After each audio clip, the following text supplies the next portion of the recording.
welcome to Mom Talk. Today I am getting back into my series of interviewing different moms. That's why this channel is called Mom Talk. Just been too busy to get into it. But here we are starting, and my friend Pam Fields is joining me. She's a mom of 9 and grandmother to 4. Yeah. So very experienced moms, and today we're just gonna be gleaning from her. Welcome. Thanks. I'm looking forward to it. Let's have fun. Yes, yeah. We usually meet on other occasions, but I'm like, I used to have a mom channel before that I had to close down when my life changed. So the last time we did this was a couple years ago. So it's gonna be fun. So why don't you tell us about it? You're a mom of 9.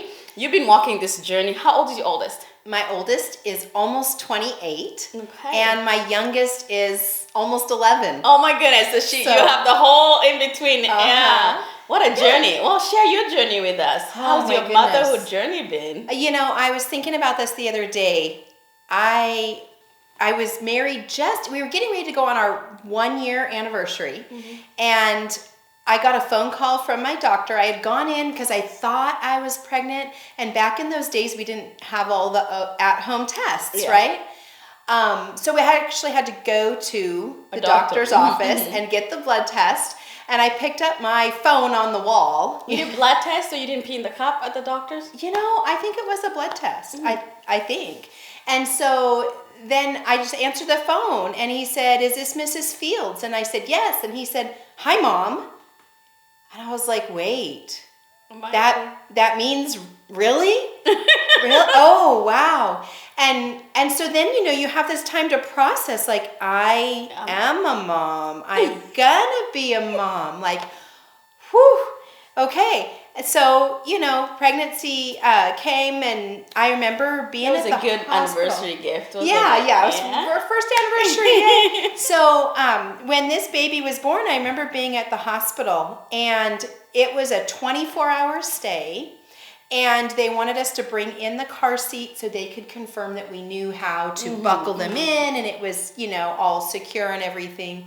And then they said, "We're going to do your discharge papers, and you're on your way." You're like, then what? I know. I thought, how do you know that I'm not gonna kill them? How do you know that I can do this? Like, you guys asked yourself that question, like, did this happen to you? Because I feel like that happened to me. I never wanted to leave the hospital, but you let us know in the comments. I know. I was like, how do you know that I can do this? Because I don't know that I can do this. Are you sure you're sending me home with this baby? Say that. No, we want to get home with your baby. You want to take your baby home. So, I remember that when he first got home, man, we had every surface of our couch and our bed covered with the spit up cloths and the waterproof, like everything.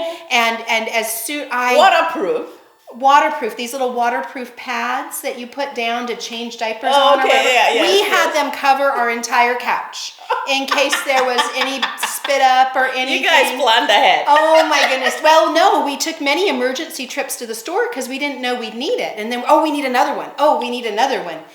And I remember thinking I had no idea how much laundry would be involved with being a mom. All the fluids. Both one way or the other. Yes. And I thought, oh my goodness, am I prepared? You know, I mean, really, I think all of us walk into motherhood. And how did you survive? Unprepared to some, extent. Well, not if you trained well. Some people really, really trained well, which has become a rare commodity nowadays. Yeah. Right? But majority of us just walk in and you're like, where's the manual? Which my daughter is one that, because she was raised in my home with lots of younger siblings, she got married and had her first baby, and she was like, this is a little... easy. She was like, this is a little boring. And so she started a nanny job, and so she had 2 babies because that was much more fun. And so she came into it completely opposite. And overly prepared. Yes, and I think that would be an encouragement to that. No, number one, I can overcome, I can learn things, and I can become equipped as a mom. And that my children can outmother me, if that makes sense. Yeah. So how did you go from this, I don't know if I could survive, to actually raising a woman who's like, oh, one baby is not enough for me. I need to get a nanny job. There has to be a story in there. Well, and it's step by step. We're not going to learn it all at once, right? God gives us the grace for today. And, we're not going to figure it all out at once. So little by little, I did encounter the book that Nancy Campbell wrote called The Power of Motherhood. And that pointed out many things like motherhood is beyond making sure they stay alive with ramen noodles and hot dogs. Which is an important part. Yeah, it is an important part to keep them up and going. But I thought, wow, I have to be responsible for their spiritual training and their educational training and their health, and making sure I'm giving them things that are life-giving. And so really seeing that framework and the questions that it asked kind of put me on a quest to find out more. And so she was not the only source that I had, but she gave me a framework to say, oh, there's more to it. There's more to being a mom. And then you began to dig around and collect. I feel like that's kind of where I was, because I was raised in a culture where, like we were talking about it last night at dinner, and it's like where I feed you, you have food, you have clothes, you have a roof over your head. That's parenting. Yeah. And which is a huge part of it, but there is more to it. And so that was, Right. And depending on your situation, there are times we are in survival mode as moms. And it can be, it's seasons. Like we could have been doing all the extras and really pursuing a lot of growth in all the other areas. And then all of a sudden you hit a speed bump, and it's like, we're going back to the basics.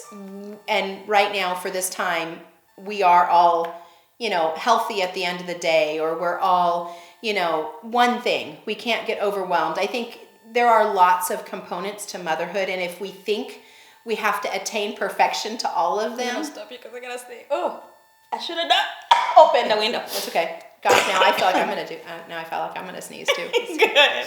Well, it'll come if it comes. Perfection. Okay. Yes. But what was I gonna say? So how did you go from, I don't know if I can make it with this one child, to, hey, let's have 9? I never planned to have 9. We thought when we got married we'd have 4, and so that first one came, and it was a lot of fun having a baby, and then we had another one 17 months later, and then twins. About little under 2 years. So we had 4 in less than 4 years. Wow. And it was Can just you guys busy. relate? It was just busy. So how do you do it? Just getting one your day laundry at a time. quadrupled, and Okay, sorry, I'm gonna. So you said how laundry was a lot. So now your laundry quadrupled. Yeah. So was this your survival mode then, or was it because you talked about those peaks? I think. How did you get through? Because for a new mom, for mom with littles, like I find the challenges are different over the years. Yeah. And the moms with littles at that age, 4 under, like how are you making it through? How are you not pulling your head out? How are you not because nowadays depressions are a big thing. Back when we were parenting, that wasn't even heard of. As much. Yeah. And now it's much more because people become vocal. Yeah. But also our society's become more isolated. Yeah. So, how does a mom with 4 under 4 survive? Well, I can tell you in retrospect, I think that a big lesson to know and to learn is to not have huge expectations of yourself. So I think I did survive a lot. I did a lot of those, making sure we had the food, the groceries, the medical thing, just ticking things off my list. I ran by lists a lot. Yeah. There were times when I could not think because I was tired, sleep deprivation, all the things. So I kept lists of what I needed to do. Like when I did have a presence of mind, I made a list. And then when I had a little bit of time, when the children were asleep, then instead of having to think of what do I need to do when checked off. when all I wanted to do was go lay down, and I thought, no, everybody's asleep. I'm going to go accomplish something. What was it? I just go to my list, and it told me what to do. So I think that was really important to do some lists, because we can't be productive all the time, and we can't have inspiration. And thankfully now with technology, it's not like when back then. You could just take your phone and speak to it to add to your list. Oh, yeah. How easy. I know. Otherwise, I'm always, where'd to put the list? Where's the list? That's my next thing. Piled in the laundry. Ooh, and you know what? That's something too, where I had clutter on every surface of our house. Like piles on our kitchen counter. I couldn't use the kitchen counter. Can you guys relate here? Are you feeling like hiding? It had so many piles, and the more cluttered my house became, I felt like the more difficult it was to focus and to be able to accomplish things that because my house was busy. So you feel like you're drowning in it. Yeah. My children were loud. My brain was loud in and of itself. And so that's one thing I did to conquer. At one point, I thought I just need to take care of this counter today. Like breaking it into small tasks. Like today it will be this counter, and tomorrow, Lord willing, it will be the next counter. And if I can get in and clean the bathroom. Now, even that, feeling like I have to clean the whole bathroom might be a lot, depending on what I've got. Today, I'm going to clean the toilet. That's what I'm going to get done today. And tomorrow, I plan to do the sink. And so, just these little tiny forward motions. I feel like I lived for, the big task for me, I feel like I lived for the week. Or the Friday night when my husband got home, or the weekend. So, I had washed the laundry, but it's piled. It's clean, but it needs to be put away. There's a pile. Okay, weekend is here. It's 2 of us. Let's see what we can tackle. But, but there's some things, obviously, daily. I was like, let me just feed you. Let me keep you alive. Let me breastfeed you. And big project, I was like, whew, I'm going to wait. That was me. Yeah, and what shortcut can I create so that this doesn't pile up and become an issue that I have to save for the weekend, That's another. But with 4 under 4, what shortcuts could that be? Well, it's, I think we can think I have to feed them perfectly. I have to have a perfectly clean house. It's those expectations. We really set high expectations That's for what ourselves. I was going to say. I think the shortcuts is lowering those expectations. Yes. And realizing that it's okay. It's okay if your laundry is not folded. If it's clean. Thankfully, it's clean. Woo, you've accomplished something. And you have to dig through to pick it up out of the laundry. That's fine. Don't worry about it, Oh my goodness. When I became a mom, we were ironing our Sunday clothes. Yeah. Well, I did it until how many years ago? Because I'm from African raised. They still iron Sunday clothes. Yeah. So. Well, all of this stretchy stuff. Once in a while I do, but now I learned you can throw it in the dryer with a little wet cloth. There you go. Everybody Sunday clothes in there. Shh. So that's it's the most simple shortcut. But it's so helpful. The other thing that pops into my mind is rotisserie chicken. Oh my goodness. That's my friend. Yes. It's lovely if you can go do it all by yourself and make it. And that's great for times and seasons. But, some days you just need to feed everybody. And every day. Well, okay. Every day you have to feed everybody. But some days it's just days you have more time to invest in others. And an even shortcut beyond that is that Costco has these blocks of rotisserie chicken breast that's deboned, de-skinned. Yes. Oh my goodness, I'm still looking for those shortcuts. Oh yeah, my daughter cooked that last night. Yeah, for sure. That's my phone. Oops. I think about that. I feel like we're rambling.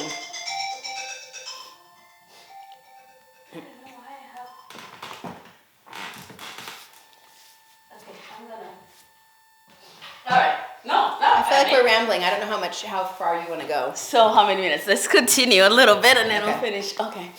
So food. So can you just, for a person saying, okay, lower your expectations, what exactly do you mean? Right? Because it's one thing hearing the cliche, But in practical term, what in the world does that mean?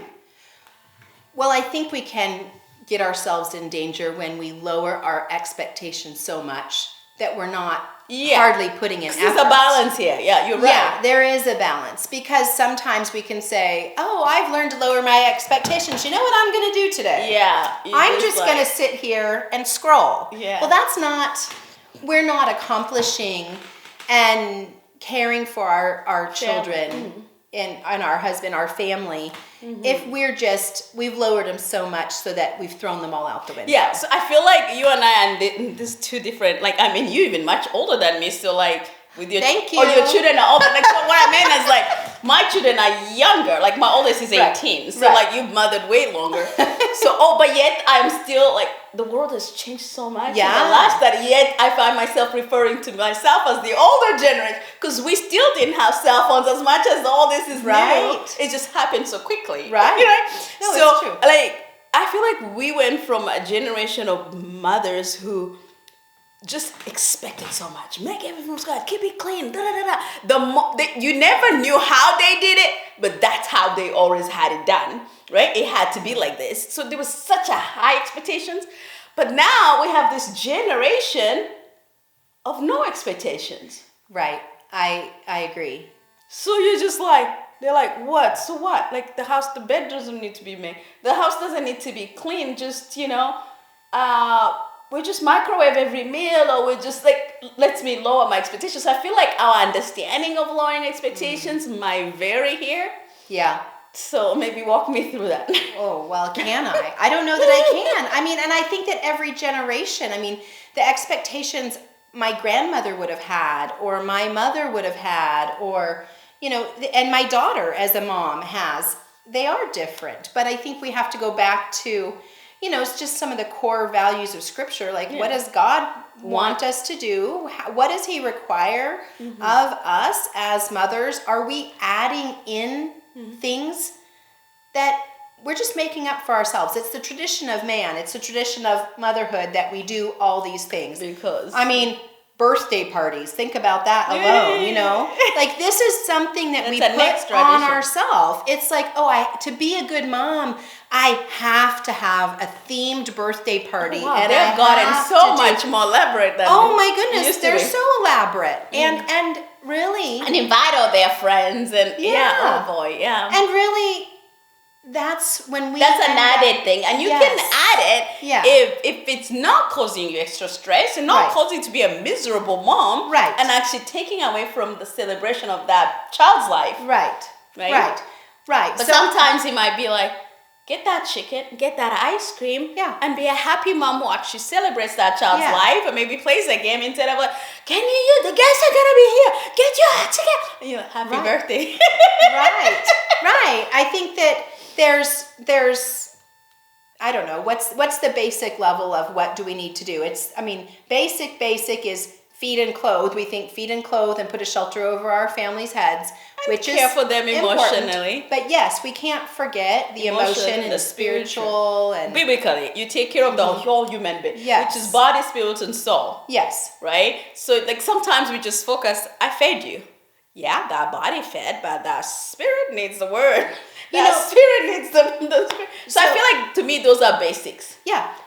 And I think we need to spread because I need to care out. for the entire whole being. If we put all of our focus on just one, then we're not going to be spread out. We're not going to. Here's another thing. Balanced. Yeah, we're not going to be balanced. And I remember when my oldest daughter got to the age when she heard about these designer jeans or different styles of fashion, and she'd be like, well, can I get whatever it was? And I said, I have to clothe you, but I don't have to clothe you with extravagance, right? And if it's not in our budget, or if it's not going to benefit our family, either your budget or your beliefs. Right. Just because everybody else is doing it. Sure. And so I would say, you know what? I can give you X amount of money to go and buy this, and you can, if you want to get extravagant, that's your extra. Or if you want to be super frugal, we're going to the thrift store and you're going to get 5 pieces of that item, right? But I think we can be extravagant and I don't know what, overzealous in some areas, and that is what causes us stress and overwhelm when the basics are sufficient and the basics can, like a basic level. I don't know if that makes sense, but I think we get and you can also overwhelmed. build it. But you're saying when you begin, this the job is, or the calling is, I call it a calling, is nurture, because we're nurturers, right? Nurture that child, which is body, spirit, soul. That's the basics. And there are also basics in doing that. Like, I don't have to give you 7 different kind of meals for each day. Like, 7 different kind of meals. I can give you leftovers. It's okay. Like, I learned that in my early years. Like, then they just people meal prep, and it's like, whew, I'm like, I would have gone crazy as a young mom. Right. I'm like, let's make a big pot of chili. We're having for 3 days a week. Like, we're gonna be okay. All right? Or let's have this sandwich every lunch. I knew a mom who, like, honestly, she inspired me. Like, I think she was 11 or 12, but like she had her lunches. She would just do grocery shopping once a week, and her lunches were always the same. She had some kind of loaves. She had different 2 kinds of different sandwich meats. Put peanut butter and jelly, because she had 11, 12, and she cut some veggies and some fruits. It was always the same. Nobody complained. There's still variety in that. Yeah. 300 or whatever, every single day. Well, and I think that as we age, our skills increase, right? And so expecting someone who is a new mom, they just have, 1 child, maybe 2 children, maybe they're just toddlers, to expect them to run with the amount of efficiency and variety and the skill set of somebody who's been doing it for 15 years, that's discouraging, to understand that our skills are gained over time, and what was so hard at the beginning becomes easier. Or becomes automatic. Natural. It becomes more natural, right? So we may see somebody and we say, man, she's a natural. But you do want to see those people. Because to me, I would have not raised an expectation or gotten better in motherhood without. I had to find an older mom that was like, how in the world do you do that?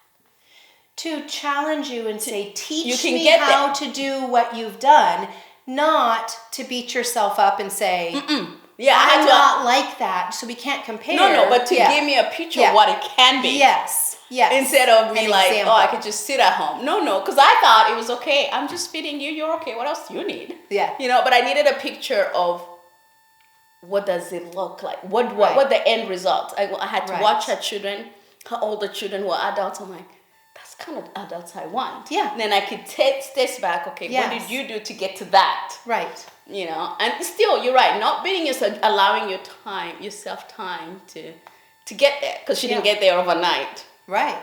Yeah. It's a process that we all walk through, and I think it is a beautiful thing when we can do that intergenerational. I'm a few steps ahead of you. I don't have it all figured out. We still have things we're learning. And honestly, I may have had, you said I have 9 children. Well, I may have raised 5 of them to adulthood, but this child, this is the first time you've been 13. Yeah. This is the first time you've been 10, and you're different than your siblings. So we're always learning. We're always beyond that, we're always clinging to God. Yeah, and really looking for His counsel, like per child. Yeah, per child for sure. Well, this has been amazing. Thank you for sharing, and I hope you guys have been blessed with this journey and her sharing how she's walked from thinking, I can't survive, I can't take care of this one child, to raising a daughter who's like, hey, this is pretty boring. I can do more than that. That is not what I was thinking as a new mom. I know, me either. But there's hope, so that's exciting. Thank you for sharing with us. I'm glad I was able to join you today. Yeah, thank you. If you guys have questions or comments, leave them below. And if you found the video helpful, subscribe, share with friends, and we'll be doing another episode with her. So check in. Yep. Bye-bye. Bye.